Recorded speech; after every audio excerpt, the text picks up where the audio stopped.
Olá, amigos, estamos juntos outra vez em mais um episódio, A Hora da Estação, comigo, Sheila Varela, também no Vozes da Estação. Sigam a gente no YouTube, ativem aí o sininho e hoje com doutora Clarissa Cerqueira. Que prazer, muito obrigada, doutora Clarissa. Eu já disse a ela que é um bate-papo descontraído e a gente vai falar sobre tudo. Ela, que é infectologista, vai falar um pouquinho sobre essa especialidade, sobre essa área. Fale aí um pouquinho. Sim, é um prazer estar aqui. Obrigada. Obrigada. É um prazer estar aqui falando da especialidade. Muita gente não conhece, viu? Infectologia. A gente brinca na medicina que quando ninguém sabe o que fazer, vai pro infectologista, quando a gente tá para socorrer. Mas espero que agora a gente mude isso para as pessoas irem logo, né? Pra gente. Isso, infectologia que não é só bactéria, não é, doutora Clarissa? Fala um pouquinho pra gente sobre isso. Então, a infectologia a gente trata e previne doenças infectocontagiosas. Então, infecções virais, infecções bacterianas, vermes, que são parasitas, e em qualquer lugar do corpo. Então, infecção urinária, infecção de pele, infecção cardiovascular do coração, infecção óssea, meningites, assim, o mundo. E o nosso convite... Claro que hoje aumentou muito essa coisa do botulismo. Sim. E aí a gente quer entender um pouquinho. Vamos começar por isso. Eu sei que a área é enorme, né? Muito vasta. E aí eu quero começar pelo botulismo. O que é o botulismo, doutora? Nossa, isso chocou bem a gente, né? Porque tinha um tempo sem ter caso de botulismo. E o botulismo é o botox. Quem nunca colocou um botox, né? Toxina botulínica. Botox, então, tem tudo a ver com o botulismo. Tem tudo a ver. Quando a gente coloca um botox, o que acontece? Paralisia dos músculos faciais. O botulismo é a ingestão dessa toxina. É a ingestão, só que depende da quantidade produzida no alimento. Aí a pessoa ingere e ela não fica localizada no músculo que você coloca. Ela vai para o corpo, se dissemina. Se liga nos nervos e leva uma paralisia. E essa paralisia ela é progressiva. Ela começa aqui na cabeça, vai paralisando os músculos e vai descendo. Até chegar no pulmão, que é o órgão mais nobre que a gente tem. E o paciente que está lá orientado, lúcido, não tem força, não tem musculatura para respirar. Aí que vem a gravidade da doença. Então eu posso dizer que é uma doença transmitida, causada por uma toxina de uma bactéria. Então, é uma paralisia de órgãos internos. Isso, começa assim pelos olhos. Então a visão fica turva, a pálpebra cai, depois desce para a garganta, a pessoa tem dificuldade para engolir, porque a musculatura fica flácida, não consegue ter controle. Aí desce e vai para o pulmão. E a partir daí vai acometendo. Doutora, e voltando para o começo, como é que começaram alguns casos, agora com mortes na Bahia? E aí, esse assunto agora está em alta, novamente em alta. Como é? Eu li alguma coisa sobre que até uma ferida aberta pode provocar? Procede? Procede, pode provocar. A pessoa pode adquirir o botulismo através da ingestão de alimentos contaminados com a toxina. Algumas doenças a gente ingere a bactéria e a bactéria lá dentro do nosso corpo produz algumas toxinas. No caso do botulismo, a gente já ingere a toxina que a bactéria produziu no alimento, porque é importante saber essa diferença. Porque se a bactéria produz essa toxina lá no alimento, eu tenho que ter um alimento em conservação ruim, propícia para a bactéria lá produzir. Então, já puxo aí a deixa de que alimentos mal conservados podem levar são suspeitos para isso. A gente tem que ter cuidado com a conservação de alimentos. É tudo muito complexo, né, doutora? É muito complexo. Como chegar a esse diagnóstico de maneira mais precisa? Onde é que, assim, onde é que tem o atendimento para isso? Olha, o atendimento tem que ser o mais rápido possível, que a pessoa estiver perto de casa, porque é uma doença que depende da quantidade de toxina e é grave. Então, se a pessoa ingeriu muita toxina, a gente não vai saber, a doença vai progredindo, vai descendo. Então, começou a perceber que tá tendo dificuldade para enxergar, o olho tá caindo, tá tendo algo diferente, tem que procurar o primeiro atendimento médico que, de forma com quadro clínico mesmo, o paciente falando, aqui tá paralisado, não tô conseguindo mexer, já levanta suspeita, porque não é qualquer doença que faz isso. E é uma doença infecto-contagiosa? Ela não é transmitida entre as pessoas. Então, é só através da alimentação e também através de feridas, que eventualmente, inoculação, né? Me furei com algum lugar que estava lá com Clostridium, que é a bactéria com toxina. Aí pode inocular também e levar a doença. E além dos achados, o exame de sangue também, doutora? Exame de sangue, não. A gente não acha, a gente tem que fazer um teste molecular específico para confirmar esse diagnóstico. Mas a suspeita é muito clara, porque acomete os dois lados. A gente suspeitou, já inicia o tratamento com a antitoxina e também com observação, porque o Botox, a pessoa coloca, dura quanto tempo aí, ó? 4, 6 meses. Exatamente. Então, essa toxina ela vai se ligar e vai deixar paralisados os sintomas durante esse período também. Então, tem que esperar passar. Se acomete o pulmão, imagina só um paciente que vai ter que precisar de um suporte para respirar por 4 a 6 meses. É muito tempo. Aí vai chegar no UTI, que precisa de UTI, vai infectar, porque vai entubar, é risco para infecção hospitalar e vai dando problema. Então, assim, é uma doença muito grave. Então, o diagnóstico tem que ser rápido. Isso. E o tratamento, doutora, o prognóstico? É uma doença que tem uma letalidade alta. A gente já observa, né, de 6 casos, né? Foram 2 óbitos. Então, quase uma letalidade de 30% nesses casos atuais. Que está cometendo o pulmão, não tendo um suporte, pode levar ao óbito. Então, o ideal é a gente tentar se prevenir. Uso de antibiótico? Então, não. Porque, como ela é transmitida por uma toxina, não tem bactéria para matar. Esse é o problema. Esse é difícil. Então, a gente tem que dar tipo uma vacina para se grudar essa toxina que está circulando e não deixar elas se ligarem nos nervos, né? As que não se ligaram, mas as que já se ligaram, tem que esperar passar. E essa questão dos alimentos embutidos? Isso. Então, alimentos embutidos, enlatados também. Quais são esses alimentos embutidos? Mortadela? Mortadela. Adoro a mortadelazinha. Quem não, né? Mortadela. Pepino, com alimentos em conserva também. Pepino. Palmito. Se mal conservados, a gente cria um ambiente propício para essa bactéria aparecer e produzir toxina. Ou seja, quem gosta daquela comidinha japonesa também, aqueles pepinozinhos. Conserva. Então, conserva. Para quem faz em casa, tem que ter mais cuidado ainda. Então, tem que ter cuidado nessa produção em casa. E conservar de forma adequada, para não dar espaço para o crescimento dessa bactéria. Então, o que é importante que todos saibam, a manipulação e a higiene habitual, né? Lava as mãos, eu acho que... Lava as mãos é pra tudo. Pra tudo. Pra tudo, gente. E é um estilo de vida que nos traz saúde mesmo. Lavagem das mãos é uma coisa que a gente tem que incorporar. Então, assim, pra tudo na vida. Porque grande parte das doenças são transmitidas pelas mãos. Inclusive dentro do ambiente hospitalar, bactérias multiresistentes e por aí vai, tudo pelas mãos. Então, higiene das mãos é fundamental. Estamos aqui com a doutora Clarissa Cerqueira, infectologista, tratando agora desse mundo, que é o mundo das infecções, que não passa por tantos outros problemas, fungos, ISTs, que são as infecções sexualmente transmissíveis, a gente também trata bastante, tuberculose, que estávamos falando há pouco, né? E a gente vai querer saber um pouquinho de tudo isso, desse mundo. Vamos começar com a tuberculose, doutora. Vamos lá. Tuberculose sempre teve. O Brasil a gente chama de um país endêmico, né? Um país que sempre tem casos de tuberculose. E a tuberculose é uma coisa assim, é muito frustrante, porque o único lugar que você encontra a bactéria da tuberculose é o ser humano. Então, se todo mundo se tratasse, não ia existir mais tuberculose. Mas parece, doutora, que o tratamento também tem que ser um tratamento muito bem feito e longo. Tratamento de 6 meses, que não pode ser interrompido. E é isso que acontece. Isso, exatamente. O paciente acha que está curado e tem que finalizar. O tratamento não é fácil. São drogas que têm efeitos colaterais. Mas, assim, ele tem que ser feito pelos 6 meses. E a gente faz acompanhamento, tem que ter esse acompanhamento, essa garantia de que o paciente está se tratando, porque é melhor para ele e para as pessoas que estão ao redor dele. Porque é uma doença que é transmitida, não é nem pelo contato. Você pode nem encontrar com a pessoa com tuberculose e pegar. Porque a tuberculose, a gente fala que é uma transmissão por aerosol. São partículas em suspensão.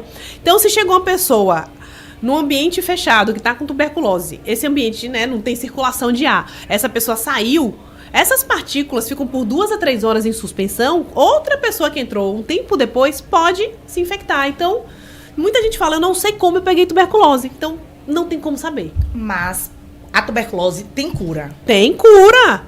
Tem cura, a gente faz a investigação e a gente faz o tratamento. Tem como resolver. Muita gente fica muito preocupada, a gente observa, ai meu Deus, eu nunca imaginei que eu fosse pegar. Mas assim, acalma o coração porque a gente consegue resolver. Doutora, e nós que somos o país da festa do carnaval, da aglomeração, e a gente já está pertinho aí novamente, né? Exatamente. Da aglomeração, do carnaval, os vírus, as doenças virais, que eu acho que são até mais difíceis, né, de controlar ou não. São difíceis. Olha, sendo muito sincero, doença viral, principalmente os resfriados, é que eu sempre gosto de falar assim, a gente tem que aceitar que a gente vai ficar sempre tendo. Por quê? Os vírus, eles, ao contrário das bactérias, eles conseguem se adaptar e sofrer mais mutações a gente. Então, dentro de um normal, um adulto pode ter até 6 a 8 resfriados por ano, por exemplo. Isso está dentro do normal. Uma criança pode ter, em média, 12 por ano, 1 por mês. E a criança doente. Isso, assim, está dentro do normal, assim, do aceitável, não significa uma baixa imunidade. Por quê? No processo de adoecimento, a gente está falando de uma pessoa que tem que estar doente e do micro-organismo que vai causar a doença. Então, eu recebo muita gente falando assim, poxa, mas eu tô ficando muito doente, eu quero melhorar a minha imunidade. Isso é uma queixa muito frequente. Mas o que eu gosto de explicar? Então, desse ciclo, né, hospedeiro, né, o paciente e o micro-organismo, se o paciente adoeceu, de duas uma, ou a imunidade realmente está baixa, ou, o que é mais provável, o micro-organismo está conseguindo driblar essa imunidade que está boa. E o mais comum é o micro-organismo se adaptar e driblar nossa imunidade. Então, muitas vezes o problema não é a nossa imunidade. É o vírus que passou por várias pessoas, foi se adaptando e agora conseguiu infectar. Então, o que a gente acaba fazendo e orientando é se prevenir. Quem está doente, evitar ter contato com outras pessoas para não transmitir, higienizar as mãos aqui de novo. Uso de máscaras, mas assim, é algo que basta estar vivo para eventualmente pegar um resfriado. E existe, doutora, de fato, aquela questão da resistência aos antibióticos? Nossa, isso é um problema seríssimo, que nos próximos 50 anos é até estipulado que seja a principal causa de morte no mundo. Doenças infecciosas em que a gente não tenha como tratar. A gente não consegue tratar por conta da resistência. As bactérias, elas conseguem evoluir com resistência às drogas que a gente vai estar criando, né? Eu gosto de explicar da seguinte forma, né? Tem uma bactéria, a gente vai criar um antibiótico e essa bactéria morre. Só que sempre vai ficar um resquíciozinho de bactéria, uma ou outra ali, que por conta própria ela já era resistente. Mas se você matou grande parte delas, o espaço que você matou não fica vazio. Outras bactérias vão ocupar esse espaço. Mas quem é que vai ocupar? As resistentes, porque você está dando a pressão seletiva aí desse antibiótico. Aí, essa que já é resistente e vai sendo transmitida de pessoa a pessoa, eventualmente, até que sofreu essa mutação. Aí agora a gente faz o quê? Cria novo antibiótico para essa mutação. Aí a bactéria vai e fica resistente a esse novo antibiótico. Então, é uma guerra, é um puxa-corda de um lado do outro. Então, a gente vai para a mesma bactéria, puxa de um lado, cria antibiótico, a bactéria faz mutação. Cria outro antibiótico, faz mutação. Então, tá essa briga aí constante. E a importância, então, de fazer uso corretamente, né? E na duração que é realmente solicitada. Isso. Primeira coisa, a gente tem que dar antibiótico para o que realmente for infecção bacteriana. Então, muita gente toma antibiótico, eu tô aqui com resfriado. Resfriado, já diz o nome, é causado por um vírus. Não precisa. E você faz mal, o antibiótico tem efeito colateral. A gente precisa racionalizar, é pensar antes de usar, achar que é água. Eu tô com dor de garganta, eu vou tomar antibiótico. 75% das dores de garganta são causadas por vírus. Geralmente não precisa. Aí você fala, mas eu tomei antibiótico e melhorei. Mas vírus vai melhorar também de qualquer forma. Foi realmente o antibiótico ou não foi? Então, assim, são coisas que a gente tem que parar para pensar e usar antibiótico quando realmente o seu uso vai mudar a clínica, a evolução do paciente.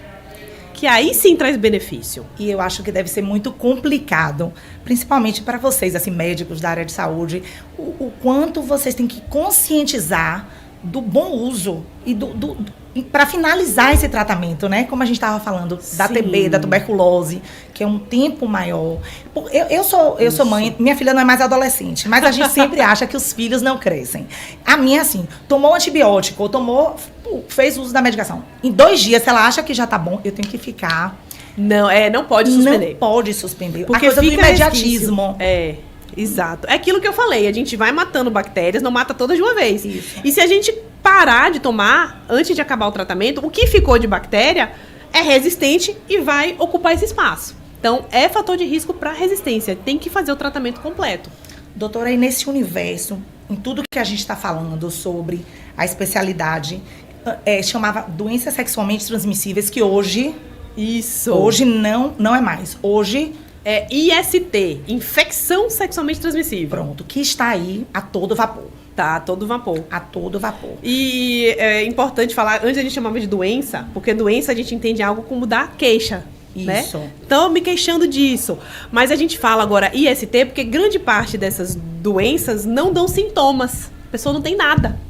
Então, mesmo sem ter nada, a gente tem que tratar para algumas delas, porque podem depois evoluir e dar complicações. Então, a gente tem que ficar de olho das principais... o principal grupo de pacientes que eu posso dizer que eu atendo são para prevenção de infecções sexualmente transmissíveis. Hoje, doutora Clarissa, essas doenças, quais são elas? Doenças... E infecções, doenças, infecções. Isso. Ó, a gente tem HIV. Demais ainda. HIV tem demais. A gente tem uma doença, assim, só para abrir um parênteses que é importante, a HIV atualmente é uma doença crônica, equiparável à hipertensão, diabetes. Hipertensão, diabetes, vamos lá, não tem cura. HIV não tem cura, mas tem controle e tratamento que o paciente vai viver bem. Hoje consegue Então, viver com uma boa qualidade de vida. Sim, expectativa de vida normal, tudo. Toma medicação que é super simples. Uma vez por dia só toma medicação. Então, assim, vive-se bem mesmo com HIV, tá? Não tem... Muita gente fica preocupada, ansioso, mas atualmente não tem as questões de antes. Mas é o IST, tá? HIV. Temos hepatite B, hepatite C. As doenças que causam úlceras genitais, principal aí é herpes. Temos também outras doenças que causam corrimento vaginal, corrimento uretral no homem. Aí tem gonorreia, clamídia e algumas outras bactérias também. Então, a gente sempre, quem tem vida sexual ativa e eventualmente não usa preservativo, teve algum problema com preservativo, tem que rastrear. Pesquisar todas essas doenças. Doutora, e não tem... Isso afeta mais o público jovem ou não tem mais isso? Mais o público feminino, masculino? Como é que hoje está tendo... Como é o comportamento dessas doenças? O que eu mais observo, assim, que eu mais também tenho de pacientes são homens. E que querem se prevenir mesmo, tá? Fazem PrEP, que é prevenção de HIV. E nessa PrEP, né, a gente faz um rastreio, tem que rastrear sífilis, né, também, importantíssimo, esqueci de sífilis. Tendo muitos casos de sífilis, e sífilis é uma doença que toma remédio, cura. Se não curou, é porque no período pegou de novo. Então, assim, tem que ficar de olho nisso também. Então, eu observo que tem mais homens que eu atendo mais, com mais frequência, e mulheres menos. Eu atendo menos mulheres, mas homens é o principal. Nós estamos aqui com essa parceria linda, Vozes da Estação, e comigo, Sheila Varela. E a gente também aqui é prestador de serviço, né? A gente está aqui para falar que é imprescindível o uso da camisinha. Não, nem se fala. E uma coisa importante, quando a gente fala de prevenção das ISTs, é um combo de prevenção. Tipo assim, eu vou usar preservativo, eu não vou usar preservativo porque eu tô fazendo tal coisa. Não. É soma. Então, a gente faz o quê para se prevenir? Primeiro, atualizar a vacina. Quais dessas doenças têm vacinas? Isso é importante. Hepatite B tem vacina. Hepatite A pode ser transmitida também. HPV também tem vacina. Né? Então, vacinar, tá vacinado ou não tá? A gente checa nos exames de sangue, faz vacina para hepatite A, hepatite B, HPV. Aí teve sífilis alguma vez, já tratou, faz o tratamento. Quero prevenir de HIV, usar o comprimido que tem. Previne, mas não abre mão do preservativo. Tudo isso, não pode abrir mão do preservativo. Agora sim, sem querer, eventualmente estourou o preservativo, você fica mais tranquilo. Mas isso não deixa, assim, liberado não usar o preservativo. Ou seja, os bons hábitos mesmo, né, doutora? A consciência, o cuidado consigo, com o outro. Acho que esse mundo de infecção passa por isso também. Eu tenho experiência é uma triste experiência de uma amiga há muitos anos. Ela teve uma espinha. Espinha jovem. E ela mexendo nessa espinha, ela veio a óbito por conta de uma infecção que a janela foi... Fez a porta de entrada. Fez a porta de entrada. E a gente estava falando aqui sobre varela, eu dizendo que varela, diabético, mexendo, né, em alicate, teve uma inflamação que, em decorrência, uma grave infecção. E aí, a doutora estava conversando aqui comigo que também está acompanhando outros pacientes com esse caso. Ou seja, essa janela realmente é uma janela muito perigosa que a gente também tem que estar alerta. Sim, olha, é tão importante. Se eu contar aqui as histórias, vocês vão ficar doidos. O que acontece? Qualquer porta de entrada, qualquer furo e tal, isso a gente tem que cuidar quando se machucar. Pode virar infecção grave. Então, já tive paciente que realmente vai fazer a unha, comeu aqui o cantinho, até puxando com o dente, né? Vai puxar com o dente. A bactéria entra ali e faz abscesso. Se ficar muito tempo ali, chega no osso. Porque aqui a gente não tem músculo, basicamente, aqui. Então, está muito perto do osso a pele. Infecção no osso precisa de cirurgia. Tem que limpar, porque osso não chega sangue direito. Se não chega sangue direito, não chega antibiótico. Aí tem que limpar o osso, tirar o osso que está lá desvitalizado. Tomar também antibiótico, o tratamento é longo. Aí, eu já tive paciente que já pisou no bueiro, machucou a perna. Quando foi passear com o cachorro. Aí, o que aconteceu? A infecção subiu da feridinha a perna toda e ficou saindo muito pus. Aí, pega músculo, fica mais profundo. História mais de... Pisou em pinaúna. Eita, pisar em pinaúna. Que a gente que vive no mar, acontece demais. Pisar em pinaúna. O gato mordeu, essa foi gravíssima. A paciente pegou uma infecção gravíssima. Boca de animal é muito sujo. E quando morde, são aquelas presas afiadas, ele inocula a bactéria lá na nossa pele, mais profundo. Uma paciente já tive que faleceu por conta disso, depois também. Aí vai infectando, dá problema. E infecções fúngicas que a gente tem, principalmente no pé, são feridas abertas também, são eventualmente portas de entrada, né? Como até a espinha que você contou, pode entrar lá a bactéria e causar infecção. E a gente falando desses casos, que são casos simples, cotidianos, a gente consegue sim alertar, né?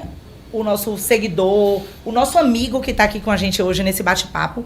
E é importante falar também, já que a doutora tinha falado sobre a hepatite, essa coisa do cuidado também com o seu alicate, com o que você faz a unha. Isso de fato existe, doutora? Existe. Olha, você sabe que quando eu morava em São Paulo, tinha um paciente que ele tinha 8 filhos e eram 6 homens, 2 mulheres. Os 6 homens pegaram hepatite B, compartilhando lâmina de barbear.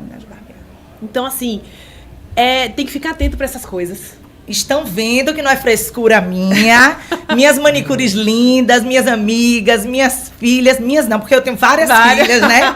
Fiquem atentas que, a voz da experiência mesmo e da área médica. Então, não é frescura. Não é frescura, não é para compartilhar. Lâmina de barbear, cada pessoa usa a própria lâmina. Material de manicure também tem que ser higienizado de forma adequada. E por aí vai. Cada material desse tem que ser de uso próprio. Doutora, e meningite hoje na Bahia? Olha, meningite... Eu posso dizer que agora tá controlado, tá? Sim. Nunca mais eu vi um caso assim, mas a gente sempre tem que ficar alerta que meningite é uma doença potencialmente grave. Gravíssima. Principalmente causada por bactérias. A meningite bacteriana tem 3 bactérias que são terríveis, mas graças a Deus a gente tem vacina para essas 3 principais. Isso, doutora, essa vacina, que eu acho que é BCG, ou não? BCG é para tuberculose. Sim, mas qual é a vacina que o bebezinho toma, doutora? Assim que nasce, realmente é BCG. Não é? Ela previne formas graves de tuberculose. Então, entra aí a meningite também, a tuberculose disseminada, que a gente chama, previne. Não previne a tuberculose normal, mas a gravidade reduz. Mas quem é vacinado para meningite pode se dizer que fique Pode tranquila, respirar tranquilo. Pode respirar tranquilo. O risco de a resposta vacinal é muito alta. Sim. E a gente observa mais meningite, principalmente em adolescentes e crianças. Sim. Porque a bactéria que causa meningite, antes dela causar a doença, ela coloniza, ela fica quietinha aqui na nossa via respiratória. E depois que ela entra pelo sangue, pode chegar na cabeça. Então, o que a gente sempre tem que fazer? Tá sempre vacinando, atualizando a carteira de vacina. A gente tem vacina para o pneumococo, tem a vacina pneumocócica, que já pega essa bactéria, a vacina meningocócica, a CWY e meningo B, então para pegar várias cepas do meningococo. E também a vacina para hemófilos influenza do tipo B, que a gente dá nas crianças, que causa mais meningite em criança. Então, a gente vacina as crianças e também alguns imunossuprimidos com imunidade baixa. E as sinusites, otites, também são infecções que a gente deve ter um cuidado e uma direção. Sim, para tratamento. Sim, são fatores, porque os seios faciais que dão sinusite estão perto da cabeça. Então, uma complicação de sinusite, até por contiguidade, por proximidade da cabeça, pode evoluir para uma meningite, fazer uma mastoidite, uma infecção grave. Então, assim, precisa de cuidar. Essas infecções respiratórias altas têm que ser cuidadas, devem ser cuidadas de forma adequada. E na Bahia, doutora, qual é a preocupação maior em torno destas infecções? Qual é o plano hoje que a doutora avalia como... O que eu avalio é que a gente precisa trabalhar mesmo nas prevenções. E prevenção de doença infecciosa vai desde a vacinação, que a gente tem vacina, a gente tem que tomar vacina, porque tem doenças que a gente consegue prevenir bem, doenças graves com a vacinação. E também bons hábitos de higiene, que entram aí desde a higiene das mãos, para evitar doenças transmitidas pelo contato, ter água de boa qualidade, que aí a gente fala de parasitas, de vermes, de doenças gastrointestinais, alimentos bem conservados, bem higienizados, que aí já tem vermes, tem bactérias que causam diarreias graves também. Então, a gente ter toda uma linha de cuidado que vai desde a vacinação até o cuidado com esses alimentos, com preparo, com higiene própria, para poder a gente conseguir se prevenir. Doutora Clarissa Cerqueira, que tem essa didática linda, também é professora. Também amo dar aula. Falei demais aqui, não foi? Não falou demais não, falou, esclareceu demais. E estava em aula agora, né? Estava em aula agora, de tuberculose. Olha, te agradeço imensamente, obrigada por tirar seu tempo, um tantinho para ajudar tanta gente que com certeza vai ficar mais ligado agora nas dicas depois do nosso bate-papo. Adorei, é um prazer. Adoramos, um prazer enorme. E para vocês aí, um beijo enorme. Segunda-feira, nosso programa completo, aqui com nossa linda parceria Vozes da Estação e a Hora da Estação comigo, Sheila Varela. Beijo enorme para vocês.